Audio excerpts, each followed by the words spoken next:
ज्या वेळेला ऍसिडिटी वारंवार होतो आणि आपण एक बेसिक सेटअप, पण आपल्याजवळ आलं काही जण मध्ये किंवा कोणीही गॅस्ट्रोएंटरोलॉजिस्टकडे आलं तर पेशंटला आपण एक बेसिक लाईफस्टाईल आणि मेडिकेशन हे आपण प्रत्येकाला सांगतो. आणि जर का आता बेसिक सेट ऑफ लाईफस्टाईल आणि मेडिसिन बरं होत नाही त्या पेशंटमध्ये आपल्याला पुढे काय आहे कारण बघणं गरजेचं आहे. मग ते कारणामध्ये बेसिक एखादा सोनोग्राफी, बेसलाईन ब्लड टेस्ट ह्या सगळ्या गोष्टीच्या व्यतिरिक्त ऍसिडिटीसाठी महत्वाची गोष्ट म्हणजे एंडोस्कोपी करणं गरजेचं आहे.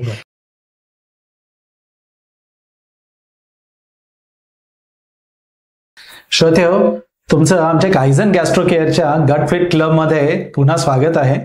आज एक इंटरेस्टिंग टॉपिक आहे आणि खूपच कॉमन आणि त्रासदायक असं क्रॉनिक ॲसिड रिफ्लक्स ही जी कंडिशन आहे याच्या ट्रीटमेंटबद्दल सर्जिकल अप्रोच जो काही आपण घेऊ शकतो याच्याबद्दल माहितीसाठी आमचे GI लॅप्रोस्कोपिक आणि रोबोटिक सर्जन डॉक्टर सम्राट जानकर सर, जे आमच्या कायझन गॅस्ट्रो केअरचे डायरेक्टरसुद्धा आहेत, त्यांच्याकडनं आपण आज ही सगळी माहिती घेणार आहोत.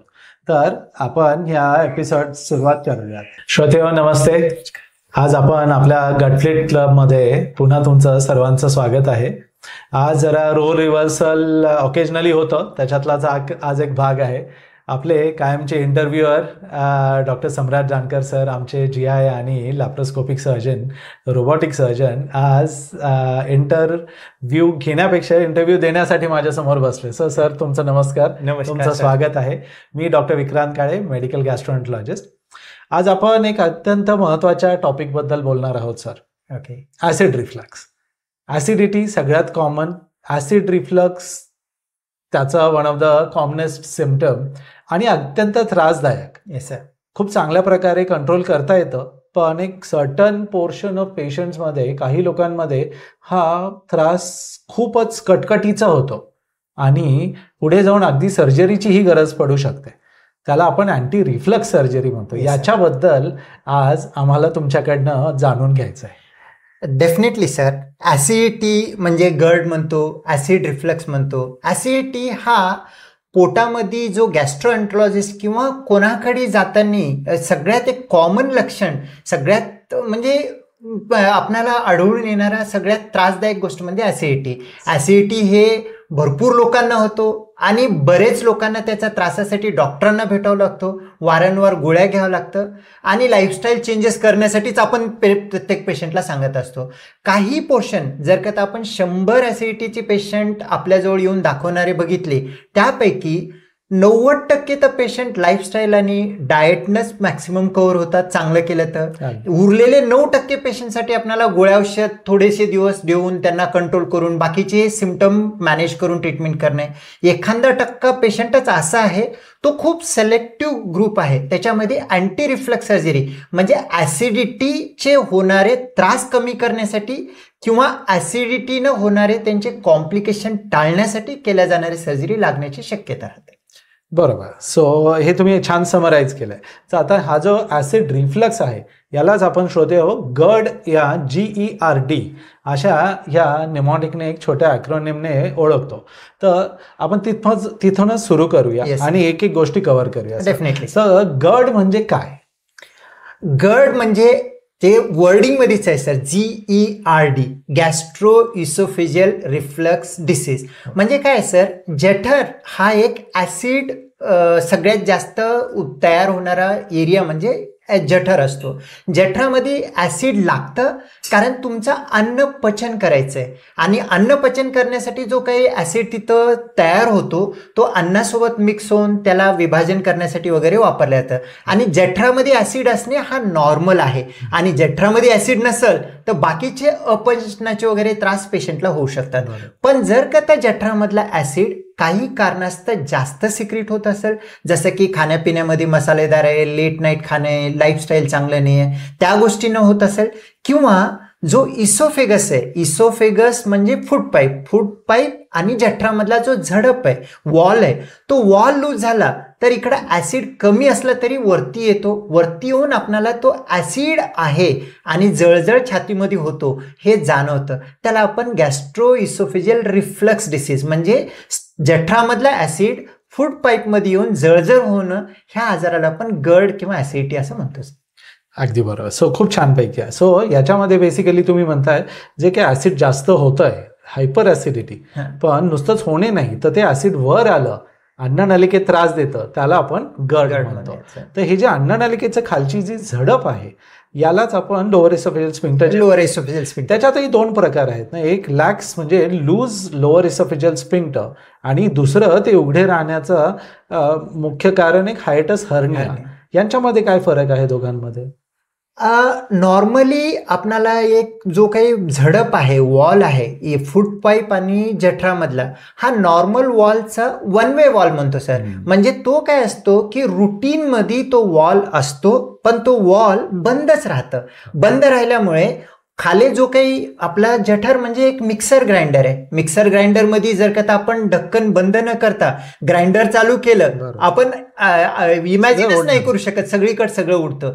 तसं ग्राइंडर चालू झाल्यानंतर तिथलं झडप जर का बंद असेल तर काही प्रमाणामध्ये ऍसिड किंवा तिथला अन्न छातीमध्ये येणार नाही, त्रास होणार नाही. तो नॉर्मल एलियस म्हणूयात. आणि नॉर्मल एलियस काही कारणास्तव जसं की ओबेसिटी आहे, लठ्ठपणा आहे, जर फिजिकल इनॅक्टिव्हिटी आहे, आपल्या स्नायूवरती काम करत नाही, आणि खूप त्यांची रुटीन लाईफस्टाईल झोपीचं वगैरे वेगळं आहे, तशा कंडिशनमध्ये हलका तो वॉल लॅक्स असतो. हलकं लॅक्स असणं हा नॉर्मल पेक्षा थोडंसं व्हॅरियंट आहे. पण त्या गोष्टीमध्ये तुम्हाला बऱ्यापैकी लाईफस्टाईल चांगलं केलं तर वॉल सुद्धा टाईट होतो, आणि ऍसिड थोडंसं कमी प्रमाणामध्ये ठेवलं, म्हणजे जास्त येऊ नाही दिलं, म्हणजे खाणं पिणं व्यवस्थित ठेवलं, त्याचा त्रास पेशंटला काही होत नाही. जेणे की एलियस लॅक्स हे कळालं पण नंतर त्याचे काहीच सिम्पटम नाही, असं सुद्धा होऊ शकतं. पण त्यात जर का हायटस हर्निया म्हणजे काय, तिथला वॉल खूप लूज झालेला आहे. लूज झाल्यामुळे काही स्टमकचा पार्ट किंवा स्टमक आणि इसोफेगस म्हणजेच फूड पाईप आणि जठराचा जो काही जंक्शन जोडलेला भाग आहे, तो भाग वरती येतोय, त्याला आपण हर्निया म्हणूयात, हायटस हर्निया म्हणता येतं.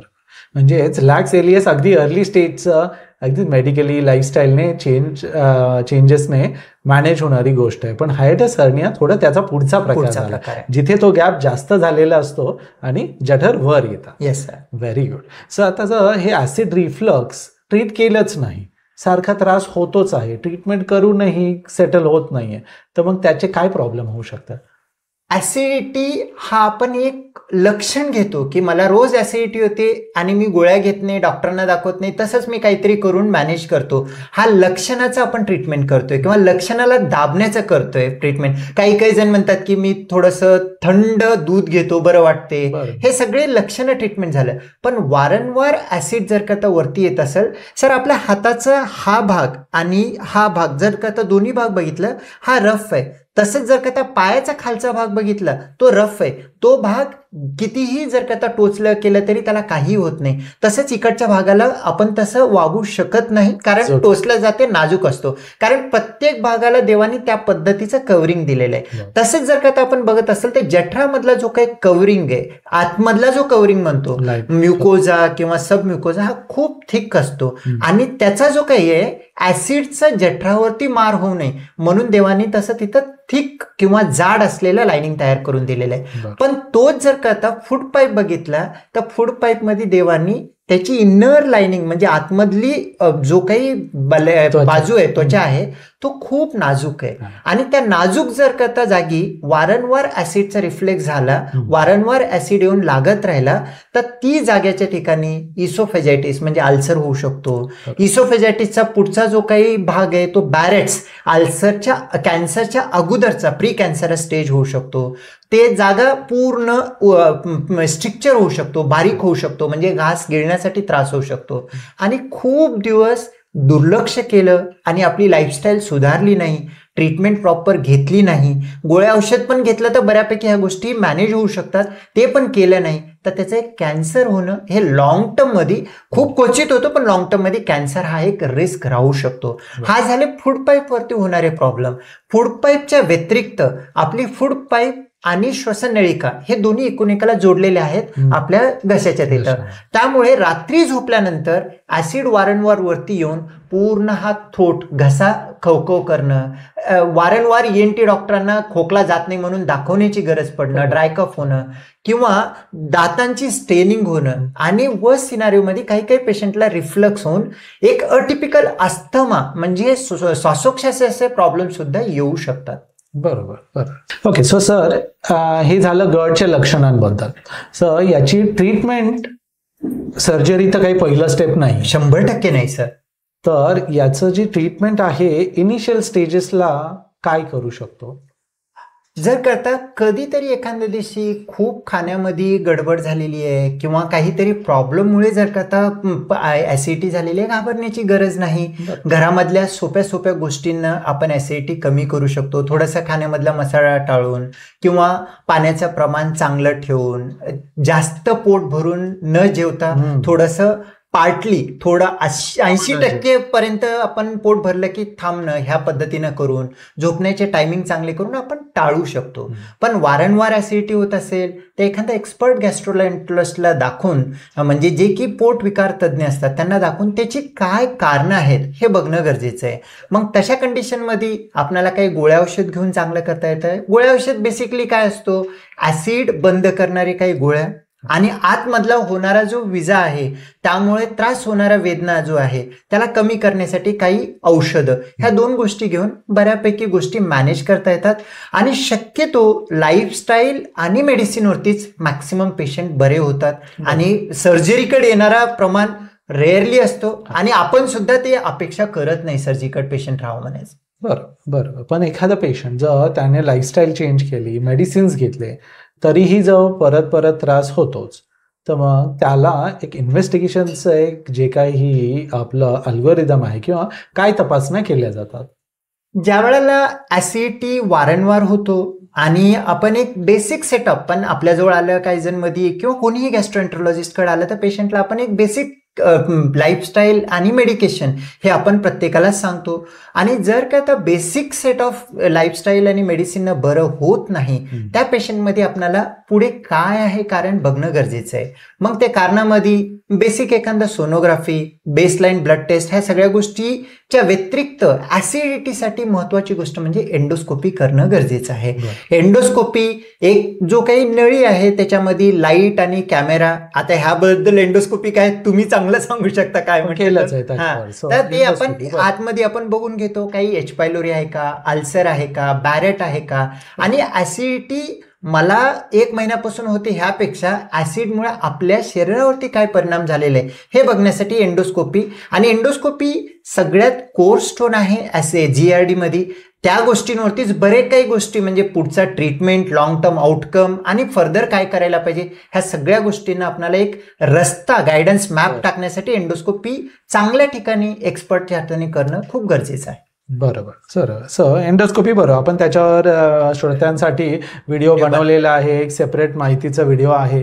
कुणाला इंटरेस्ट असेल, आपलं अजून माहिती हवी असेल तर तो बघू शकतो, लिंक मध्ये आपण टाकून देऊया. सो जर एंडोस्कोपी झाली आहे, ट्रीटमेंट झालं आहे, तरीही पेशंट ज्यावेळेस सेटल होत नाही त्यावेळेस आणि हायटस हर्निया हा जो एक आपण बोललो आधी, जो गॅप पडलेला आहे किंवा जठराचा पार्ट जरा छातीत वर आला आहे, तर त्याच्यामध्ये आपण सर्जरीची गरज पडू शकते. आपण म्हणालो कमी, अगदी 100त 1-2 लोकांनाच याची गरज पडते. पण जर असं वाटतंय की सर्जरीची कदाचित गरज आहे, इथे सेटल नाही होतंय किंवा औषधांवर डिपेंडच होतोय, औषधां घेऊनही परत परत त्रास होतोच आहे, तर त्यावेळेस सर्जरीची आपण नक्की एकदा एक ऑप्शन सांगतो. तर ते ऑप्शन सांगितल्यानंतर काही तपासण्या असतात का की जे तुम्हाला मदत करतील की सर्जरीने फायदा होईल की नाही किंवा पेशंट सुटेबल आहे की नाही, असं काही तपासण्या आहेत का?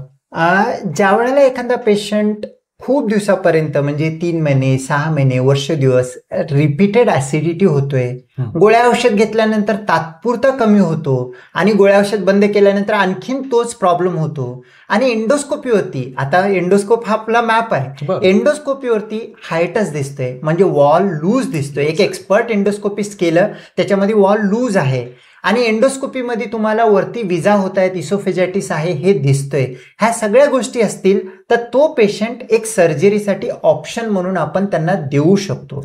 पण सर्जरी ज्या वेळेला आपल्याला करण्याचा विचार सुद्धा करायचा आहे त्यावेळेला 2 गोष्टी आपल्याला बघणं गरजेचं आहे. सर्वात पहिलं एक इसोफेजियल मॅनोमेट्री. इसोफेजियल मॅनोमेट्री जसं एंडोस्कोपीमध्ये आपण तोंडातून नळी टाकतो, नळी टाकून दुर्बिणीद्वारे बघतो आणि जे पिक्चर दिसतात त्याच्यावरती आपण डायग्नोसिस देतो, तसं इसोफेजियल मॅनोमेट्री तिथलं प्रेशर म्हणजे आपलं अन्न वरतून टाकलं खाली जातं असं नाही, तिथं काही ठिकाणी दबाव निर्माण होतो, काही ठिकाणी रिलॅक्सेशन होतं, जेणेकरून अन्न हळूहळू खाली जातं. एक काही कोऑर्डिनेटेड, वेल कोऑर्डिनेटेड. मेंदूहून काही संवेदना येतात आणि काही स्नायू उघडतात, काही स्नायू दाबतात, म्हणजे वरची स्नायू दाबली पाहिजे, खालची स्नायू उघडली पाहिजे. तसं झाल्यामुळे अन्न वरचा पूर्ण जठरामध्ये पोहोचतो, काही सेकंदामध्ये पोहोचतो. हा कोऑर्डिनेशन जो प्रेशरमुळे होतो हा आपलं बघणं गरजेचं आहे. कारण सर्जरी कोणती करावं आणि एलियसचा प्रेशर किती कमी झालेला आहे लोअर इसोफेजियल स्फिंक्टरचा, आणि ह्या पेशंटमध्ये सर्जरी नंतर कितपत फायदा होऊ शकतो हे बघण्यासाठी जास्त दिवसाचे ऍसिड रिफ्लक्स टाळावं पेशंटला आम्ही सांगण्याचा हेतू हे पण असतो की जर का तुम्हाला हायटस हार्निया आहेच आणि आपण ऍसिडिटीची गोळ्या घेऊन त्याला ऍसिडिटी कमी करतो, ऍसिडिटी पूर्ण कायमचं बरं होत नाही, तशा कंडिशनमध्ये वॉलमधून जर का ताकद नाही, ऍसिड तर येत नाही ज्यामुळे पेशंटला बरं वाटतो, पण अन्न किंवा तिथलं दुसरं आम्ल वरती वारंवार आल्यामुळे स्नायूची सुद्धा थोडीशी गडबड होऊ शकतो आणि त्या पेशंटमध्ये सर्जरी नंतर इथले स्नायू रिकवर होण्यासाठी अवघड जातो. त्यामुळे हायटस हार्नियामध्ये मॅनोमेट्री हा सर्जरीच्या पुढे एंडोस्कोपीच्या नंतर एक टेस्ट केलीच पाहिजे, त्याशिवाय आपण कोणतेही डिसिजन घेणं चुकतं. आणि काही पेशंटमध्ये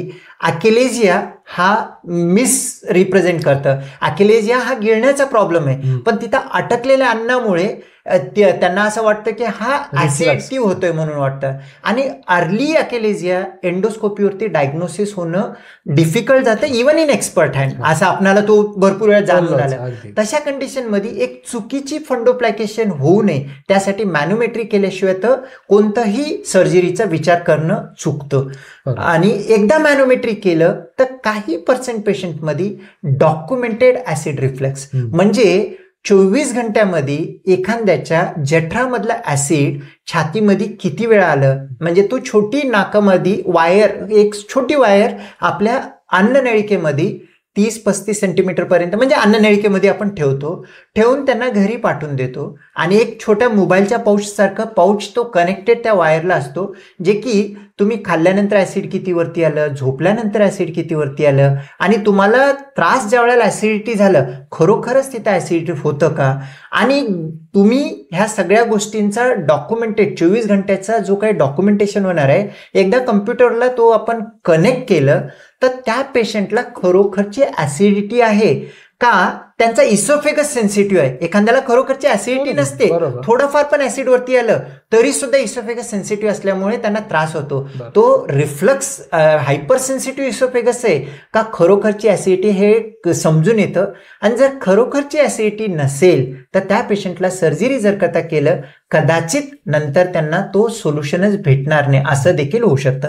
त्यामुळे एकंदरीत आपल्याजवळ जो काही पेशंट सर्जरीसाठी येतो, रिसेंटमधला एंडोस्कोपी एक एक्सपर्टनी केलेला असावा तसा एंडोस्कोपी, आणि त्याच्यासोबत मॅनोमेट्री मॅन्डेटरी, आणि काही पर्सेंट पेशंटमध्ये 24 आवर पीएच स्टडीचा रिपोर्ट हा देखील मॅन्डेटरी असतो, जेणेकरून प्रॉपर एक सर्जरी करण्यासाठी आपल्याला डॉक्युमेंटेशन राहील. हे खूप छान माहिती दिली सर. सो इसोफेजियल मॅनोमेट्री याच्यात म्हणजे त्यांचं इसोफेगसचं फंक्शनिंग नीट आहे की नाही, म्हणजे ऑपरेशनला एलिजिबल आहे की नाही, आणि 24 आवर पीएच मॉनिटरिंग म्हणजे खरंच ऍसिडवर येत आहे की आपण फंक्शनल म्हणतो की तसं आहे, म्हणजे यांना सर्जरी नंतर फायदा होणार आहे की नाही, हे 2 महत्वाच्या तपासण्या झाल्या. Definitely sir. बरोबर. पीएच स्टडी एक अशी टेस्ट आहे की त्याच्यामध्ये पूर्ण त्या ऍसिड डॉक्युमेंट होतो.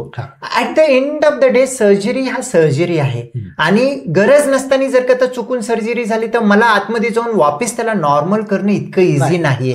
त्यामुळे आपणच सिलेक्टिव्ह राहणं गरजेचं आहे, जेणेकरून पेशंट ज्या वेळेला सर्जनवरती माझ्यावरती विश्वास ठेवून सर्जरीला ज्या वेळेला येतो त्यावेळेला माझी ही 100% प्रयत्न असावं की ह्याच्यामध्ये गरज आहे का नाही, आणि गरज 100% असेल तरच सर्जरी केलं तर त्याचा आउटकम चांगला येतो. नाही ते एक सर्जरी होतो पण पेशंटला तोच वारंवार त्रास होऊ शकतो. अगदी बरोबर सर. आणि पीएस स्टडीचे एक महत्वाचं आहे सर, जर का आता पॅराइसोफेजल हायटस हर्निया आहे, स्लाइडिंग आहे, म्हणजे इसोफेगस वरती येतो, त्या पेशंटमध्ये पीएच वरती आपण सर्जिकल डिसिजन करायचा का नाही करू शकतो. पण जर का आता रोलिंग आहे, पॅराइसोफेजल आहे, म्हणजे जो काही इसोफेगसचं छिद्र आहे तिथून वरती येत नाही, साईडून वरती हर्निया होत असेल, त्या कंडिशन मध्ये पीएच नॉर्मल आलं तरी सुद्धा सर्जरी ऑप्शन राहते. बरोबर, कारण त्याच्यामध्ये ऑब्स्ट्रक्शन वगैरे व्हायची रिस्क जास्त असते. ऑब्स्ट्रक्शन आणि सर्वात एक मोठा कॉम्प्लिकेशन आहे सर व्हॉल्व्हलस. व्हॉल्व्हलस म्हणजे काय असतो, स्टमकचा पोर्शन इसोफेगस आहे ह्याच्या बाजूने वरती गेला सडनली वरती जाऊन छातीमध्ये ट्विस्ट झाला, तशा कंडिशन मध्ये इमर्जन्सी सर्जरी खूप धोकादायक असतो, कारण लंग सुद्धा डॅमेज होऊ शकतो, आणि लेफ्ट साईडला हार्टच्या जवळ गेलेला असतो, आणि खालचा स्टमकचा ट्विस्ट झालेला पार्ट सुद्धा सडू शकतो. त्याच्यामुळे ते paraesophageal hernia, rolling hernia, irrespective of जे काही असेल त्याला रिपेअर करणं गरजेचं असतं. बरोबर. सो आता आपण मॅनोमेट्री आणि पीएच मॉनिटरिंग करून पेशंट एलिजिबल आहे असं आपण डिसाईड केलं की बाकी सिम्पटम्स वगैरे सगळंच मॉनिटरिंग नंतर, तर काय टाईपचे सर्जरीज आपल्याकडे अवेलेबल आहे याच्याबद्दल सांगू शकाल का? ओके सर, टाईप सांगण्याच्या अगोदर आणखीन एक गोष्ट आपल्याला सांगणं गरजेचं आहे इथं ह्या गॅपमध्ये, की एकदा पेशंटनी मॅनोमेट्री पीएस स्टडी केलं तर सर्जरी करून घ्या असा पण नाहीये. कारण काय आहे सर, ऍसिडिटी मध्ये हा सर्जरी त्यांच्या होणाऱ्या त्रासाला कमी करण्यासाठी किंवा लॉंग टर्मचे कॉम्प्लिकेशन अवॉइड करण्यासाठी ऑप्शन आहे. सर्जरी इथं इतकं टेस्ट केलेलं आता तुम्ही सर्जरी करून घ्या असं नाही, कारण सर्जरीचे सुद्धा पॉझिटिव्ह निगेटिव्ह आस्पेक्ट आहेत. त्यामुळे समजून घेऊन डिसिजन घेतल्यानंतर टाईप्स ऑफ सर्जरी येतील. आणि टाईप्स ऑफ सर्जरीमध्ये मुख्यतः 2 टाईपचे सर्जरी करतो. असं मेडिकली भरपूर आम्ही टाईप बनवतो, पण पेशंटला किंवा आपले जे काही श्रोते आहेत त्यांना समजून घेण्यासाठी 2 टाईपचे सर्जरी करतो. एकंदरीत सर्जरी म्हणजे काय असतो, तिथं आपण कृत्रिम वॉल बनवतो, झडप तयार करतो. आता झडप तयार करण्यासाठी 2 प्रकारचे झडप आहेत. तर एक आहे 360 डिग्री निसन्स, म्हणजे पूर्ण इसोफेगस जो काही राऊंड आहे त्याच्या भोवताली एक आपण झडप तयार करून जठराचा भाग आणून त्याला शिवून घेतो, जेणेकरून हा 360 डिग्री केल्यामुळे ह्याचा ऍसिड रिफ्लक्स अवॉइड करण्यासाठी ह्याची जी काही आहे खूप चांगले रिझल्ट येतात. पण ह्याचा प्रॉब्लेम असतो, जर का इसोफेगस काम करण्यामध्ये स्लो असेल किंवा इसोफेगस डॅमेज झालेला असेल त्या पेशंटला गिळण्यासाठी प्रॉब्लेम येऊ शकतो, आणि झडप खूप टाईट असल्यामुळे पेशंटला ढेकर देखताना सुद्धा प्रॉब्लेम येऊ शकतो. पण हा ऍसिडिटीसाठी खूप चांगला आहे. पण त्याच्या इक्वलंट आणखीन एक असतो पार्शियल टुपे फंडोप्लायकेशन म्हणतो. हा कम्प्लीट 360 डिग्री, हा पार्शियल पूर्ण बंद न करता हा 270 डिग्री बंद करतो. ह्याच्यामध्ये काय होतो, पेशंटला ऍसिड रिफ्लक्स सुद्धा टाळतो, पण त्याचे सर्जरीमुळे होणारे जो प्रॉब्लेम आहेत लॉंग टर्म मध्ये त्रास होणार आहेत ते त्रास सुद्धा शक्यतो नाहीसं होतात. Very good. सो टुपे हे आताच्या याच्यामध्ये जास्त आपण मॅक्सिमम आजच्या घडीमध्ये प्रोफेशनल असतात, प्रत्येकाला वेळेचं बंधन आहे, प्रत्येकाला 100% कोणती नाहीये, पण चांगलं व्हावं, कॉम्प्लिकेशन होऊ नये, त्यासाठी Toupet is a better option at present. बरोबर. आता आपण हे टाइप्स ऑफ सर्जरी माहित आहे, तर कुठल्या patient is the most ideal, which patient is the most ideal, म्हणजे कुठल्या पेशंटला ही सर्जरी तुम्ही अगदी रेकमेंड कराल, आणि ही सर्जरी कधीही अर्जंट अशी सर्जरी म्हणून गरज पडते का? सर, सगळ्यात पहिलं तर ही सर्जरी अर्जंट नाही. हा सर्जरीबद्दल फायदे तोटे जे आहेत पेशंटला समजणं गरजेचं आहे. असं नाही माझ्या पोटामध्ये कॅन्सर आहे काढून टाकतो बाजूला येतो, हा असं नाही. टाइम लिमिट नाही, कारण गोळ्या औषध हा इक्वली आता सध्याच्या घडीला तितकेच प्रभावी आहेत. फक्त काय लॉंग टर्म गोळ्या औषधांचा दुष्परिणाम होऊ नये आणि नंतर काहीतरी एक कॉम्प्लिकेशन होऊ नये म्हणून आपण सर्जरी ऑप्ट करतो. आणि ज्या वेळेला सर्जरी ऑप्ट करतो त्यावेळेला पेशंट खरोखरच सर्जरीची गरज आहे का, आणि हे सर्जरीचा आपल्याला फायदा होतो का, चांगल्या ठिकाणी आपण करतोय का, आणि ह्याचे आउटकम काय होणार आहे ते सगळं समजून घेऊन करणं गरजेचं आहे. ह्याला आपण शेअर डिसिजन म्हणतो. माझं काम आहे की काय आहे, का बरं आहे, कसं आहे, ऑप्शन काय आहे, मेडिकली म्हणजे गोळ्या औषधावरती कसं जायचं, सर्जरीनं गेलं तर काय फायदा आणि गोळ्या औषध घेऊन काय तोटा होऊ शकतो, हे सगळं सांगणं माझं काम आहे. पण पेशंटनी सुद्धा ते समजून घेऊन वेळ घेऊन व्यवस्थिशीर आपल्या फॅमिलीसोबत डिसिजन घेऊन करणारी सर्जरी आहे. गडबडमध्ये सर्जरी करायची गरज नाही. ही सर्जरी गडबडमध्ये केलं तर लाईफ टाईम ह्या गोष्टींचा आपल्याला एक राहून जातं की यार हे गडबडमध्ये केलं म्हणून मला हे प्रॉब्लेम झालं म्हणायचं, त्रास होतोय म्हणायचं राहतं.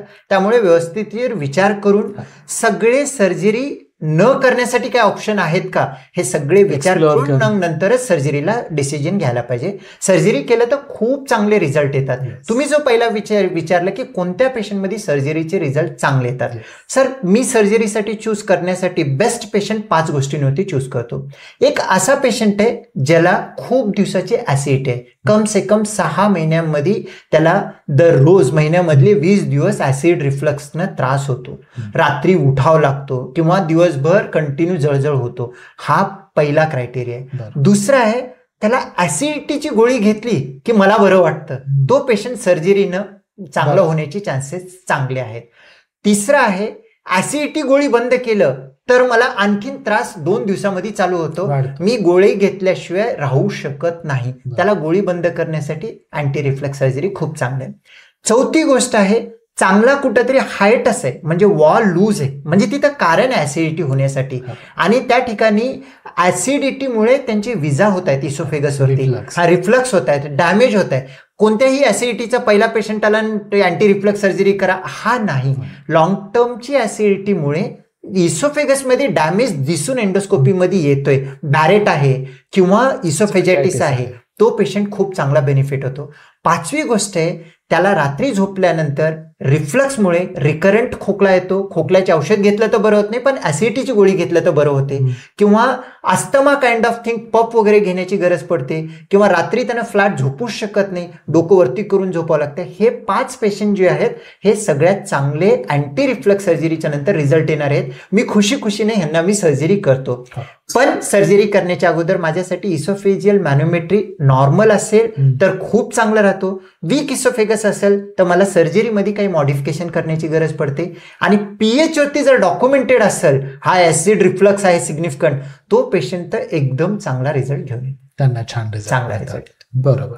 सर जर तुम्ही आता सर्जरी करायचं ठरवलं की एक आयडियल पेशंट आला तुमच्या ह्या 5 पंचसूत्रीमध्ये एक पेशंट आहे, सगळंच बॉक्सेस टिक झालेत, तर तुम्ही सर्जरीच्या बद्दल काय सांगू शकाल, कशा प्रकारे ही सर्जरी केली जाते? सर्जरी करण्याचे 3 ते 4 प्रकार आपण म्हणू शकतो. सगळ्यात पहिलं की as old traditional open surgery जे चिरा घेऊन करायचो, आजकाल आपण जवळपास बंद केलेलं आहे. मिनिमल इन्व्हेसिव्ह सर्जरीमध्ये 3 प्रकार आपण मांडू शकतो. सगळ्यात पहिला जो आहे स्टँडर्ड, गोल्ड स्टँडर्ड, गेल्या 50 वर्षामध्ये खूप सारे आणि आपण पण रुटीनली करतो, लॅप्रोस्कोपी. लॅप्रोस्कोपी दुर्बिणीची सर्जरी आहे, त्याच्यामध्ये आपण कॅमेरानं 5 छोट्या छिद्रांनी पूर्ण सर्जरी व्यवस्थित करू शकतो आणि त्याचे रिझल्ट अतिशय चांगले आहेत. त्याच्या व्यतिरिक्त आता सध्या ऍडव्हान्स लॅप्रोस्कोपी, ऍडव्हान्स लॅप्रोस्कोपी म्हणजे robotic surgery.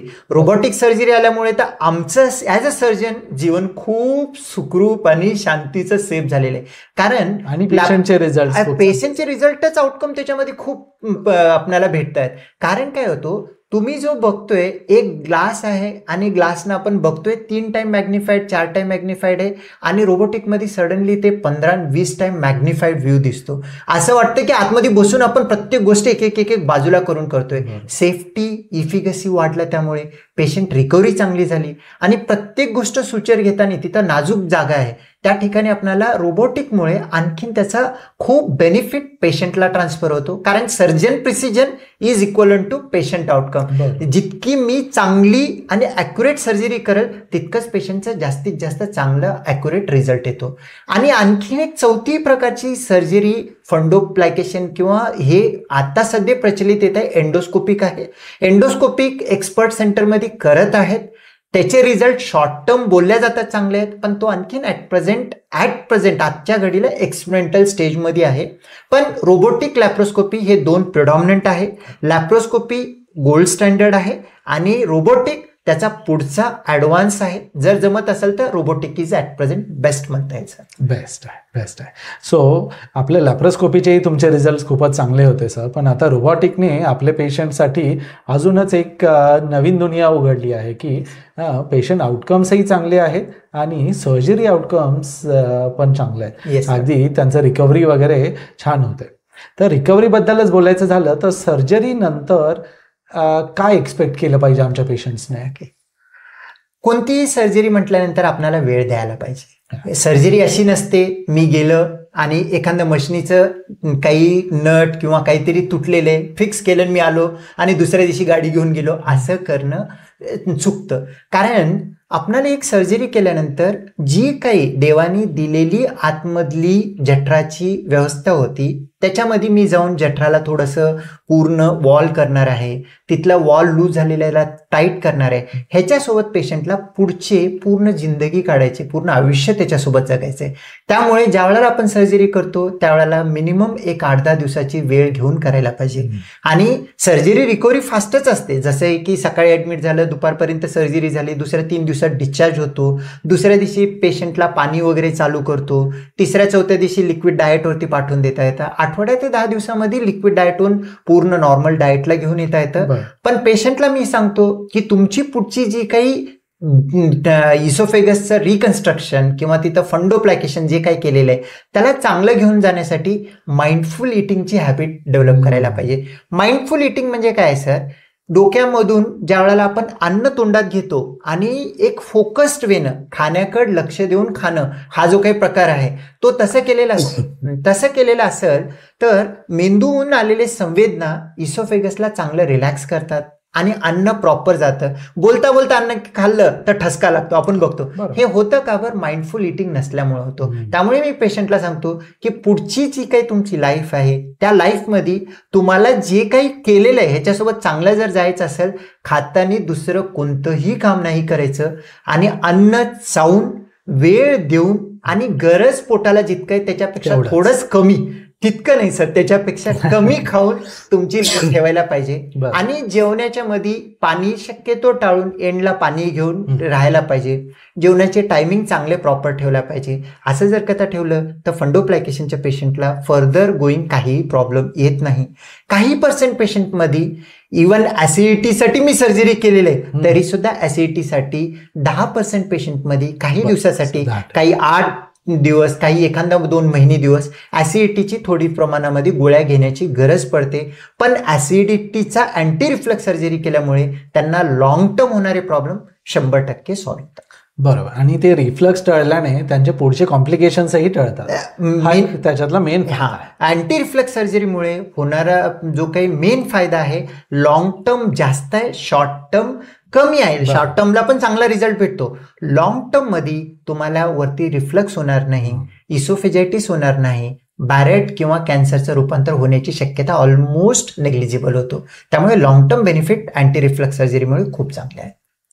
Very good sir. ही अगदी खूप महत्त्वाची आणि छान माहिती दिली आहे. कारण सर्जरी ऑल्दो खूप छोट्या ग्रुप ऑफ पेशंट्समध्ये लागतं, पण ही सगळी माहिती असेल तर त्या पेशंटला याने नक्कीच फायदा होणार आहे. Definitely sir, definitely. सो श्रोतेहो, आता डॉक्टर सम्राट सरांनी आपल्याला खूपच सर्जरीबद्दल, ॲसिड रिफ्लक्सच्या एक्स्ट्रीम केसेसमध्ये आपले काय ऑप्शन्स आहेत याच्याबद्दल छान माहिती दिली आहे. सर, तर शेवटी एक समराईज करून आमच्या श्रोत्यांना सांगाल का की ॲसिड रिफ्लक्स आणि त्याची सर्जरी याच्यामध्ये काय इन्क्लुडेड आहे?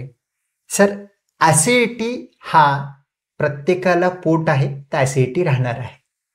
प्रत्येक ॲसिडिटीमध्ये तुम्हाला डॉक्टरांना भेटण्याची गरज सुद्धा नाही. तुमची कमी ॲसिडिटी असेल, तुमची लाईफस्टाईल, तुमचं काय चुकतं तो सुधरून घ्या, ॲसिडिटी जाईल. आणि तुमची लाईफस्टाईल चांगलं ठेवा, ॲसिडिटीला घाबरायची गरज नाही. जितकी त्रास जास्त असेल तर एक्सपर्टकडून आपल्याला ट्रीटमेंट घेणं गरजेचं आहे. आणि गोळ्या औषधवरती मॅक्सिमम ॲसिडिटीचा पूर्ण गोष्ट नॉर्मल होऊ शकतो, बरा होऊ शकतो. ज्या पेशंटला वारंवार ॲसिडिटी होतो, गोळ्या औषध घेऊन कमी होतो, बंद केले की आणखीन निर्माण होतो आणि लाईफस्टाईल सुद्धा देखील चांगलं करून होत नाही, त्या पेशंटमध्ये अँटी रिफ्लक्स सर्जरीमुळे हा त्रास कमी करता येतो आणि त्याच्यामुळे होणारे गुंतागुंती कॉम्प्लिकेशन आपल्याला टाळता येतं. त्यामुळे जर तसं असेल तशा पेशंटने अँटी रिफ्लक्स सर्जरीबद्दल विचार करावं. विचार करून सगळ्या गोष्टी आहेत का, मॅनोमेट्री पीएच वगैरे करून सगळं गरजेचं आहे का, हा एक्सपर्टच्या सल्ल्यानुसार मग नंतर सर्जरीचं डिसिजन घ्या. चालेल सर, थँक्यू व्हेरी मच. तुम्ही अगदी छान क्लिअरली माहिती दिलेली आहे. श्रोत्यांना जर हे आवडलं असेल तर एक आपलं जी पद्धत आहे तर तुम्ही काय सांगाल श्रोत्यांना? जीआरडीच लिहू द्या सर, कारण अँटी रिफ्लक्स सर्जरी म्हटलं तरी चालेल किंवा जीआरडी लिहिलं तरी. जर करता तुम्ही हा पूर्ण व्हिडिओ बघितलेला आहे, तुम्हाला आम्ही जे काही बनवलेली माहिती तुम्हाला आवडली असेल तर अँटी रिफ्लक्स सर्जरी तुम्ही टाईप करा किंवा जीआरडी टाईप करा, तर आम्हाला कळून येईल की तुम्हाला हा समजलेला आहे. आणि ह्याच्या व्यतिरिक्त सुद्धा जर करता तुम्हाला काही गोष्टींबद्दल विचारायचं असेल किंवा काही गोष्टी समजून घ्यायचं असेल, तुम्ही कमेंट बॉक्समध्ये टाईप करा. आमच्या पद्धतीनं मी असो, विक्रांत सर असो, आम्ही प्रयत्न करू, त्यावरती व्हिडिओ घेऊन तुम्हाला पूर्ण माहिती देण्याचा प्रयत्न करू. Sir, thank you so much. Thank you sir. श्रोते हो, नमस्कार. श्रोते हो, होपफुली तुम्हाला हा आमचा एपिसोड अँटी रिफ्लक्स सर्जरी बद्दलचा महत्त्वपूर्ण आणि माहितीदायक आवडला असेल. तर जर हे आवडलं असेल तर तुम्ही आम्हाला लाईक करा आणि आमच्या चॅनलला सबस्क्राईब करा. आमचे दर आठवड्याला नवीन नवीन व्हिडिओज वेगवेगळ्या आजारांबद्दल येत असतात. याच्याबद्दल माहिती, नोटिफिकेशन्स तुम्हाला सबस्क्राईब केलं तर मिळेल. आणि काहीही तुम्हाला दुसऱ्याही काही कंडिशन्सबद्दल माहिती हवी असेल तर कमेंट सेक्शनमध्ये नक्की कळवा. आम्ही आमचा पूर्ण प्रयत्न करून तुमचं ही माहिती देण्याचा प्रयत्न करूया. थँक्यू.